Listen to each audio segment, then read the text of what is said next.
Hello, welcome to the new truck.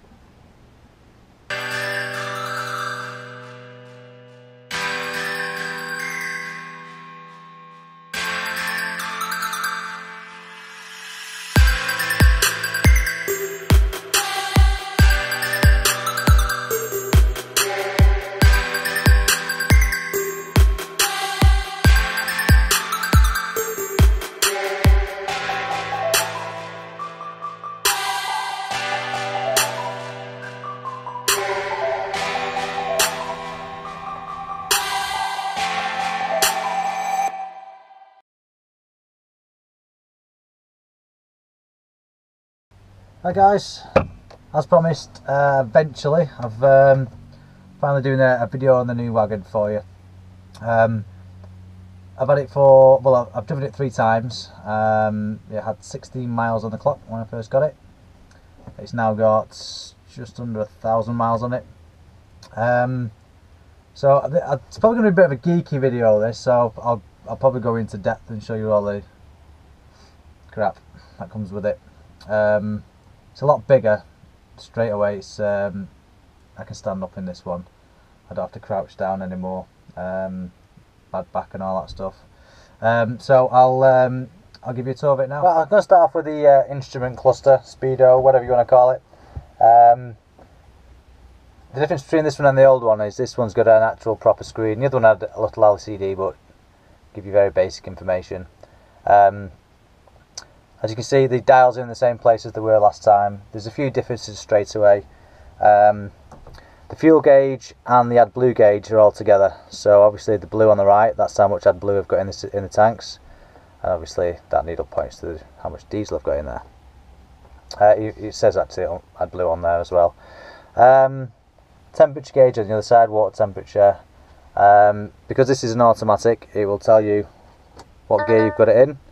And if you take it out of gear when the engine's not running, or you forget to take it out of gear, it will remind you to put it back into neutral. So you've got to, I'll show you the switch in a minute for it. It's just like it's like the BMW I drive, only not as nice. So menu features, there's not much on there really, but nice touch on this one. You can have a truck phone, which I think you install in the fuse box somewhere, or you've got a Bluetooth phone. I think you can have actually up to 20 phones on this. As you can see, it's connected to my iPhone. Remove phones, search for phones, switch Bluetooth off and on. The actual controls for the phone are on the steering wheel. I'll show you that in a moment as well. You've got your volume up and down, answer, reject call, and you can go through your phone menu, well, to your phone contacts to get the right number you want. Okay, so start off here on the settings. Units, you can change the temperatures to Celsius or Fahrenheit. Distance is currently set for miles or kilometers, you can choose. The volume, that's obviously the either litres or gallons, it's UK gallons. Fuel consumption, miles per gallon or miles per gallon. There's no option for that. Same as last time, last vehicle. This has got an alarm clock as well. Let's change it back. It's got an alarm clock. I used it last week to test it out. It works okay. And you can set your time format for 24-hour or AM or PM. Languages, dim. Now what it's referring to as the dim is this thing here. That's the dim. And basically the options in that is for to switch it off when you're reversing at night. Don't know why it's gonna really help, but may reduce glare a little bit. So you've got trip info here. Never really use these. Suppose it might be handy for somebody, but not for me. What else have we got? Vehicle information, air supply, 2 tanks, left and right. Just put the foot on the brake so you can see it actually depleting. Just pretty standard really. This one is soot filter. Basically tell me if I need to, or Most of the time it'll do a regeneration cycle itself, without you knowing. You'll see a little symbol come on the dashboard which looks similar to this one here, and then it'll automatically do that for you. If it needs you to do it, it will come up on the dashboard. It will tell you to press, there's actual a regeneration button, it'll tell you to press it and leave the engine idling. It'll also give you some health and safety tips to basically stay away from it, stay away from the exhaust. That's in there. Where else have we got? Service, I'm guessing. Well, let's have a look. Total fuel. Oh, there's no warnings. Total fuel, 88 gallons in the tank. That's what I've got at the moment. No warnings. Next service due. I don't think it's a work. They never do work on DAFs. 1970. I think it's overdue a service. And then the VIN number. You don't need to know that, do you? What do you need to know that for? You nosy sod. Driving support. You've got tyre pressure gauge. Doesn't have one, but every now and again it'll probably still throw up a fault saying that you've got a flat tyre. All DAFs do it. So this is your eco thing. This is what tells you off when you're driving good. Driving bad, or gives you a tick if you're driving well. So you get vehicle tips here.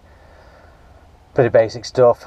Increasing downhill speed control from 55 to 56 mile an hour may save up to 0.6% of fuel. It's all boring crap, like turn your air conditioning off, it'll save 2% of fuel.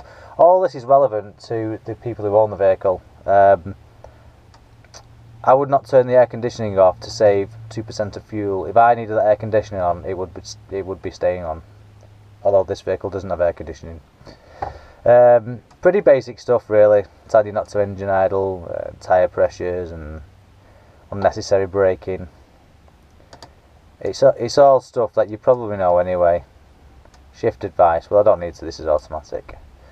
Top speed, reduce it to 53 from 55, save 5% of fuel. That's quite a lot of percentage actually, saving 5% of fuel on knocking it down by 2 miles an hour. After that you've got, what have we got here? Fuel consumption. So the current is 0 because the engine's off. The last 15 minutes I've been doing 9.14 miles per gallon, and the average today is 11, just under 12 miles per gallon. So that's based on nearly 1,000 miles. So it's not just today, and I'm not just. There's another guy who drove this on Monday as well. So the eco performance. This is my ratings. It's also got. When I left the ratings on Friday, it was higher than what it is now, but it's been driven by somebody else. So your total is 72. I think that's, you know, the anticipation, your miles per gallon, and your braking efficiency combined to give you that score.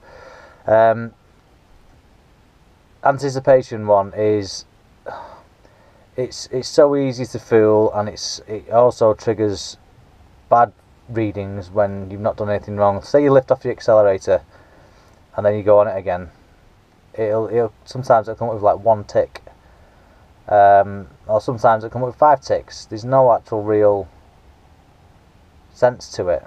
You know, if you wanted to cheat it, just lift your foot off the accelerator every now and again and put it back on again. It's pretty crap. Braking efficiency though, oops, that does work. I mean, I'm not a heavy brake user anyway. I tend to use the gears quite a lot and the engine brake, so that is probably quite high because I rarely use the brakes to stop harshly, if you know what I mean. I just feather the brakes. And I think that's pretty much it for the menu on there. You can set your target miles per gallon there. I can reset that score of 72 to 0. Oh, and you can turn coaching on or off. I never knew that. So pretty much that's the dim settings for this DAF. And that, if you don't have, you can drive down the road and you can have it on.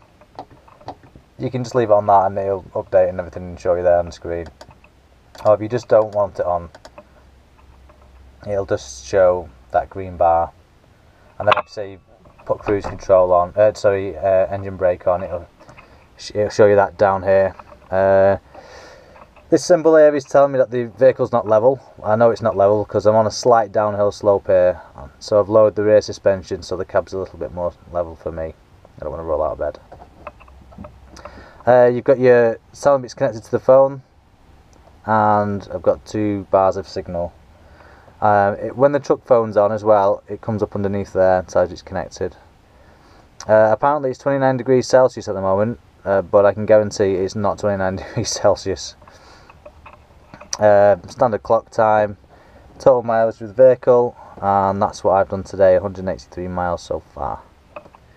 Okay, so this stereo, radio, whatever you want to call it, it's actually, the company have actually paid for a good one here. First of all, it's got the CD driver standard. It's got satellite navigation. I don't actually use it because I've got my own truck one, but you can go and change your vehicle settings, heights and all that stuff, so it's a proper truck one.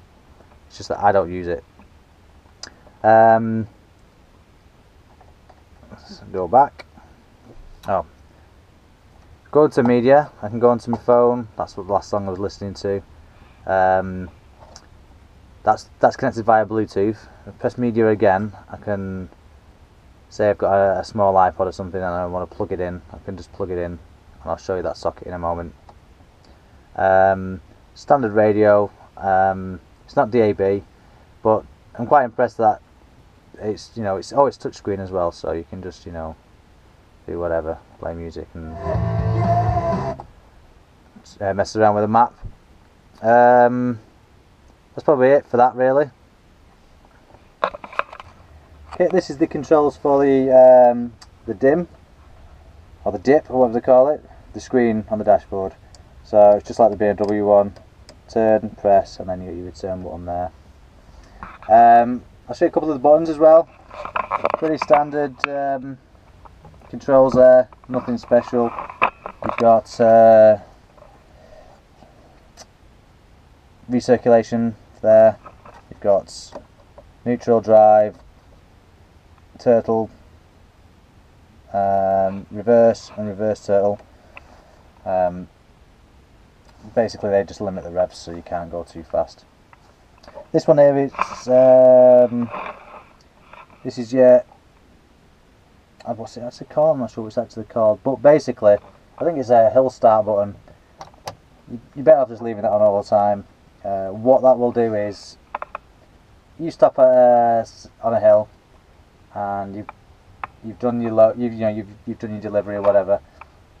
You then you start your engine, you put it in gear, you put your foot on the brake, and then you've got 2 seconds, or just over 2 seconds from when you take your foot off the brake to put your foot on the accelerator, and it will hold the vehicle there so it doesn't move. Basically it's hill start, so it's quite handy. TC, traction control, you'd leave that on all the time. The only time you'd take that off is when you need a bit of wheel slippage. Say you're on ice and there's no traction at all, so it's not even going to put any power down to the wheels. You're not going to move anywhere. So that's probably the only time I can see that I'd use turn the traction control actually off, so to allow a little bit of slippage. Okay, moving up. This is the regeneration button. Switch it off. Don't know why you would. Comes up on the screen that it's been switched off. And then if you probably turn that off actually, because say it's going into a workshop, or there might be people around it. Might be, I don't know, you might be parked up somewhere. There could be kids playing on the sidewalk, on the path. So you're probably best off switching it off then. This switch here is a self-level switch, so if you press that, the vehicle is self-level. And I don't know what that is. I think it's a blank space, but it's got a picture of a phone on there, so I'm not sure. overall the dashboard is slightly different, but I mean the top panel is the same. All that is the same on the top, same mats and everything. Handbrake has moved, and it's a slightly different design from the last one. Normally on trucks you have a pull button there, and then you can release it. This one you just pull the whole thing back, and it'll go. It's got quite a nice grip on it as well. But that used to be here on the older ones. So moving across to the steering wheel controls. Okay, so you've got standard buttons there. Volume up, down. That will do the volume for the radio and the phone, depending on what you're using at the time. This will, if you're using the phone, it will go through your phone menu or your phone book, your contacts to get the right one. Obviously, it's quite obvious what them two are for. It'll automatically turn the radio down, or whatever you're listening to, it'll turn that down, and then you can just speak out loud. On this side, we've got cruise controls on here this time. It used to be on here. Cruise control on and resume. To turn the cruise control off without having to press your brake or anything like that, you just press it off there. This is your speed limiter, so you get to the desired speed. Say you're at 30, just press that, and then it'll stick to whatever speed. But it won't stick to that speed. If you take off the accelerator, it'll still slow down. Well, and then it'll only go to a maximum of 30 miles an hour, if that's what you've set it at. You can bypass it though. If you need power quickly, you need to move quickly, just press your foot on the accelerator all the way down, and then press it a little bit more until you press the kick down switch, and that will override it then. I'm told, not that you have not done that yet, but I've been told so. Okay, so these ones here, you've got your dim, your dashboard lights, so it makes them lighter or darker. This is your nighttime mode, so it'll just switch all your dashboard lights off, apart from I think your speedometer. This is cab lights. This will switch them all off. So you want to get out of the cab in the middle of the night, and you don't want the floor to be lit up, because I don't know, you don't want people to see that you're there for whatever reason. I don't know, but basically that will turn all your lights off in the cab, so even if you open the door, no lights will come on. And this one here is the rear box lights. Doesn't actually do anything, this switch, because the rear box lights have got a sensor in them. They're automatic. As soon as you walk in, the lights come on, which is great. No messing around. Over to the I don't know what this stalk's called, to be honest, but anyway, you've still got your engine brake on there. Engine brake is down, it's put for on, up for off. If you want to change up a gear or down a gear whilst you're driving, pull it forward to go up a gear, push it down to go down a gear. And if you need, it's got manual and automatic, so if you want to take control of it completely, so it doesn't, say you're going up a hill and it's going to change, press your manual mode and it'll stay in whatever gear you're in until you change the gear up or down. So it's I've used that quite a few times, because it does restrict the power, or it goes to change gear and you're like, no, I need the power right now, I need the power, and it's just taking it away from me. We have a AUX lead space there that goes straight into the radio for your iPod or whatever. This USB, you can also play music straight from that. Say I've got a USB stick, that will also charge things as well. This is my sat-nav charger, and I've not been using the TomTom one anymore. I just plug it straight into there. And if you'll also notice as well, you won't see any wires because it's nicely hidden. There's a gap there you can hide your sat-nav wire, so it's all nice and neat. Same on the other side actually. Apart from, slightly different, we've just got a USB slot here, and we've got a 24 volt outlet, which is rated at 15 amps, which is quite a lot. It's quite not bad at all, that. The 12 volt socket on this side is 12 volts at 5 amps. It does say that on there. Okay, so we've got some more buttons as well. These ones have slightly moved, not too far, but this one is your parking heater or your night heater. Same controls as the last one, just switch it on, and then your thermostat is actually in the bunk, so you just adjust your thermostat. Lock and unlock passenger door, interior lights. All the way up is red mode, so it's just a little red light on in there now. Off, on.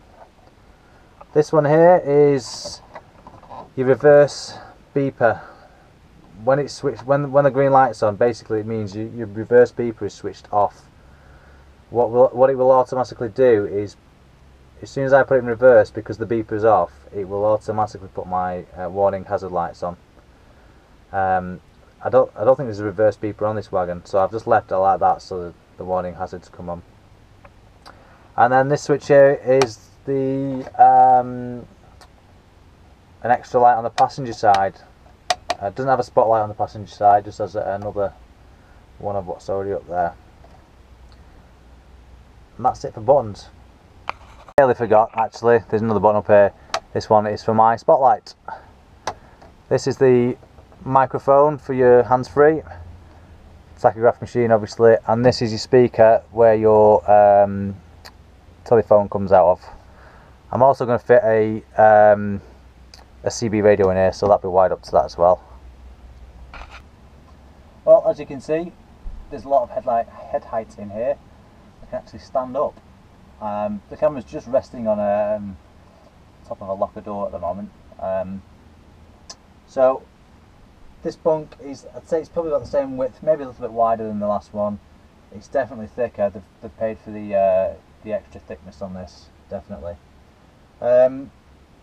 So on this side we've got your reading light, your interior light controls, and then your heater controls underneath that. There's storage under this bed as well. I'll show you. So there's three buckets.